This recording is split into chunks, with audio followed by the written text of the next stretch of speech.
به پرسلاین خوش آمدید. با پرسلاین میتونید انواع فرم و پرسشنامه‌های تحقیقات بازار، رضایت سنجی و تجربه مشتری، ارزیابی عملکرد منابع انسانی و نظرسنجی کارکنان را به راحتی و سریع ایجاد و طراحی کنید و در نهایت تحلیل آماری در قالب نمودارهای گرافیکی تعاملی در اختیار دارید که تصمیم‌گیری‌های سخت رو برای شما آسون می‌کنه.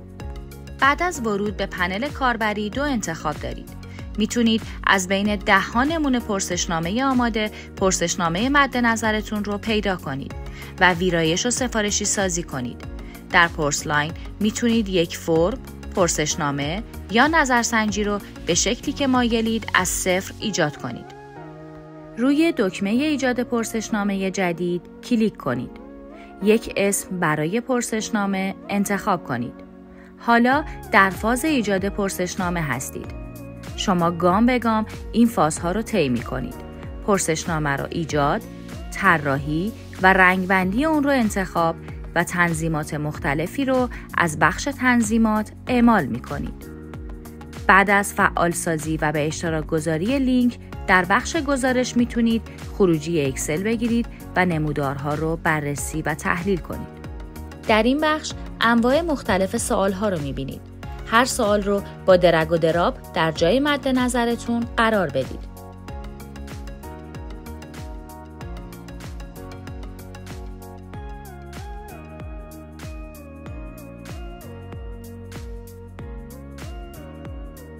هر پرسشنامه میتونه یک صفحه خوشامدگویی و یک یا چند صفحه پایان داشته باشه.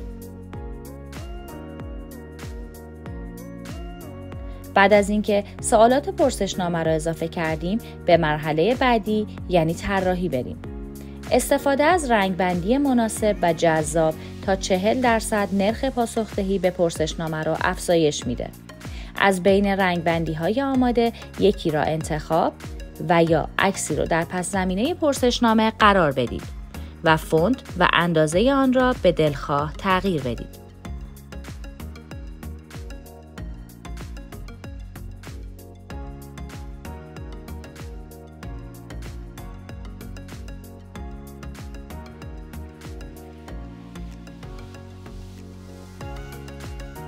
در فاز تنظیمات میتونید کنترل جزئیات پرسشنامه را به دست بگیرید.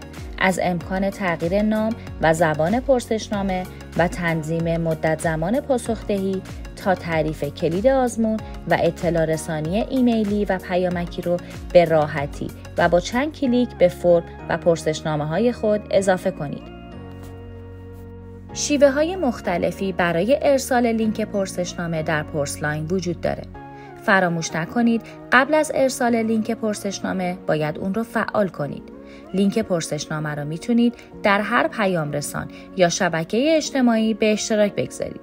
میتونید ایمیلش کنید یا با استفاده از پنل پیامکی به صورت پیامک به دست مخاطبینتون برسونید. اگر ایمیل سازمانی دارید میتونید زیردامنه اختصاصی رو فعال کنید تا امکان به اشتراک گذاری لینک با زیردامنه سازمانتون امکان پذیر باشه. به کمک نمایش پاپ و یا قرار دادن در وبسایت میتونید پرسشنامه را در اپلیکیشن یا وبسایت خودتون به شیوه‌های مختلفی مثل دکمه، اسلایدر و یا سایت تب و غیره قرار بدید. در پرسلاین گزارش‌ها و نمودارهای متنوعی وجود داره که کمک میکنه تصمیم‌های سخت رو آسون بگیرید. در اولین بخش شاخص‌های پاسخدهی نمایش داده میشه. جدول نتایج جایی هست که دیتای خام جمع‌آوری شده رو میبینید. هر ردیف نشون دهنده یک پاسخه. از طریق دکمه خروجی امکان دریافت خروجی اکسل داده ها را دارید. بخش تحلیل و نمودارها نشون دهنده آمار توصیفی داده های شما در قالب نمودارهای میله‌ای، دایره‌ای و جزئیات شاخص‌های مرکزی و پراکندگی داده هاست. در این بخش امکان تعریف انواع فیلترهای پیشرفته روی داده ها، به اشتراک گذاری لینک گزارش و کپشن نویسی روی هر نمودار رو دارید. این مروری کوتاه و سریع بر امکانات پرسلاین بود. اگر سوالی دارید یا به راهنمایی بیشتری نیاز دارید، از طریق یکی از راه‌های ارتباطی زیر با ما در ارتباط باشید.